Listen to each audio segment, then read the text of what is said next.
இந்த ஜாபர் சாதிக் அவர்கள் திரு டிஜிபி அவரிடம்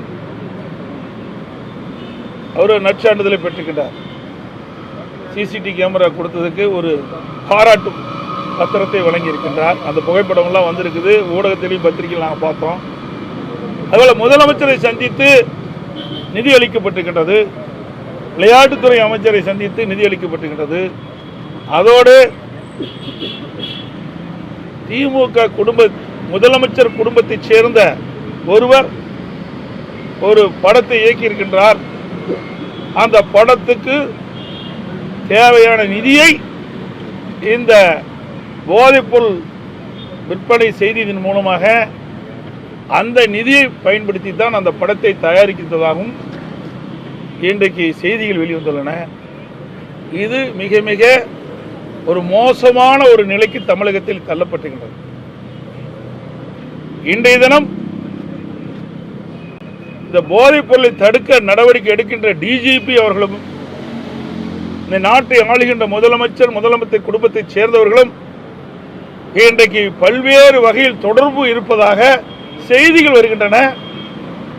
இதனால் இதையெல்லாம் முழுமையாக விசாரிக்கப்பட வேண்டும். குற்றவாளிகளுக்கு தகுந்த தண்டனை பெற்று தர வேண்டும். தமிழகத்தில் போதையில்லாத மாநிலமாக உருவாக்கப்பட வேண்டும். ஒரு துளி போதைப்பொருள் கூட தமிழகத்தில் விற்பனை ஆகாமல் தடுக்க வேண்டும் என்ற ஒரு நிலைப்பாட்டை மேதகு ஆளுநரிடத்தில் தெரிவித்திருக்கின்றோம். அதற்குண்டான நடவடிக்கை எடுக்க வேண்டும் என்றும் அவரிடத்தில் தெரிவித்திருக்கின்றோம்.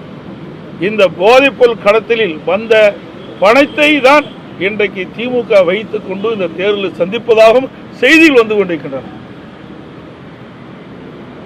இன்றைக்கு மோசமான நிலைக்கு தமிழகம் தள்ளப்பட்டதற்கு காரணம் திமுக தான். அதனால இதுக்கு தார்மீக பொறுப்பை ஏற்று முதலமைச்சர் திரு ஸ்டாலின் அவர்களும் அவருடைய மகன் திரு உதயநிதி ஸ்டாலின் அவர்களும் தங்களுடைய பதவியை ராஜினாமா செய்ய வேண்டும் என்று மக்கள் எதிர்பார்க்கிறார்கள். அது மட்டும் இல்ல, 2019ஆம் ஆண்டே மலேசியாவுக்கு இதே ஜாபர் சாதிக் அவர்கள் போதைப்பொருள் கடத்தப்பட்டதாக வழக்கு இருப்பதாக செய்திகள் வந்திருக்கின்றன. இதையெல்லாம் பார்த்துக்கின்ற பொழுது இன்றைக்கு நேற்றைக்கு இந்த போதைப்பொருள் விற்பனை இவர் தொடங்கப்படவில்லை.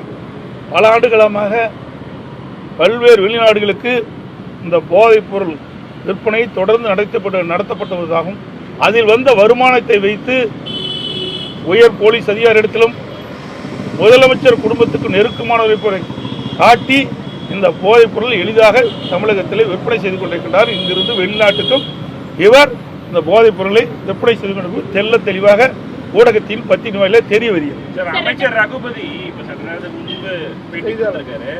திமுகவை களங்கப்படுத்தும் முயற்சியில் பாஜக ஈடுபடுது. இதுக்கு முன்னாடி ஐடி போன்ற அந்த அமைப்புகள்லாம் செஞ்ச வேலையை இப்போ என்சிபி செய்யுது அப்படின்ற ஒரு குற்றச்சாட்டை முன் வச்சிருக்காரு. அதாவது அவரே நல்லா தெரிஞ்சுக்கணும், உண்மை செய்தி வெளியில் வந்துட்டது.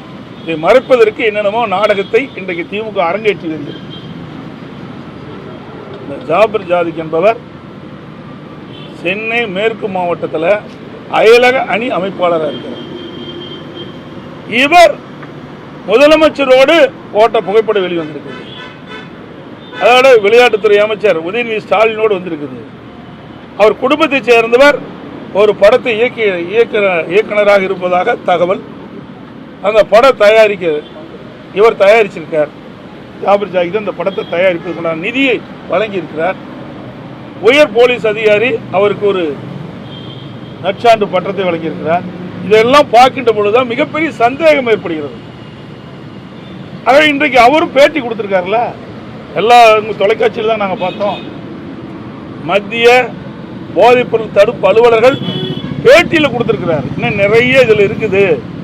நிறைய திரைப்படத்தை துறையை சேர்ந்தவர்கள் ஈடுபட்டிருக்கிறாங்க, அரசியல் கட்சியை சேர்ந்து ஈடுபட்டிருக்காங்க, இப்படி என்று அவர் பேட்டி அளித்திருக்கிறார். இதையெல்லாம் பார்க்கின்ற பொழுது உரிய முறையிலே தகுந்த விசாரணை மேற்கொள்ளப்பட வேண்டும். அப்பொழுதுதான் உண்மை வெளியில் வரும்.